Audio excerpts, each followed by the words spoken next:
I also want to bring you a comment that he made. We have been waiting about whether he would respond to Mark Carney's provocative speech yesterday at the Davos Forum. And here's what the president said about Canada. Canada gets a lot of freebies from us, by the way. They should be grateful also, but they're not. I watched your prime minister yesterday. He wasn't so grateful. But they should be grateful to us. Canada lives because of the United States. Remember that, Mark, the next time you make your statements. So that from the president about Canada and Mark Carney's speech yesterday. I want to bring in Mike Crawley, our correspondent in Washington. Well, there you have it. He was watching Mark Carney, and that's what he said. What was behind that? Certainly sounds like a veiled threat there, Susan, doesn't it? Better watch himself next time he speaks. Look, I think it's interesting that Carney's speech has been, was brought to Trump's attention. As obviously, Canada isn't necessarily the biggest thing on his mind at the moment, but you called it a provocative speech from Carney. I guess it definitely provoked Trump. I think what people are going to be wanting to know now is whether that position that Carney is taking, the sort of really calling out Trump's tactics, is seen as a sign of strength. That's what a lot of folks are saying. It's time to stand up to what Trump is doing rather than flattering him like a lot of world leaders have been doing. So. There's that watch yourself threat hanging over this, but I didn't hear anything very specific about what Trump is wanting to do. I actually really think obviously that's the biggest thing in the speech for a Canadian audience, but the more profound stuff is on NATO, really. The way he tied his ambitions for Greenland to his grievances over NATO, really minimizing the significance of the ask for Greenland, calling it, a piece of ice, while at the same time talking about how important it is. It's right in the middle of, in his words, between U.S. and Russia and China.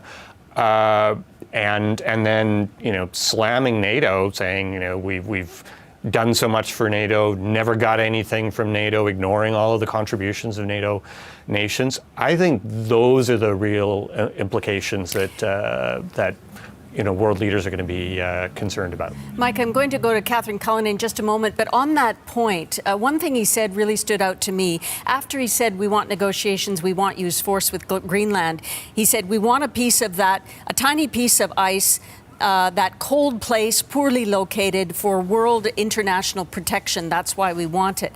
And then he said, they have a choice. They can say yes, and we will be very appreciative, or they can say no, and we will remember. Sounds like a veiled threat as well. Yeah, I actually that was a quote that I pulled up as a veiled threat. So. We will remember. It's very ominous, isn't it? He's kind of gotten at this a little bit over the past number of weeks. There was, I think the wording was, you can do it the easy way or can do it the hard way, right? This is Donald Trump, the deal maker, leverage. It's just ramped up, and the way that it is linked to his feelings about NATO, that's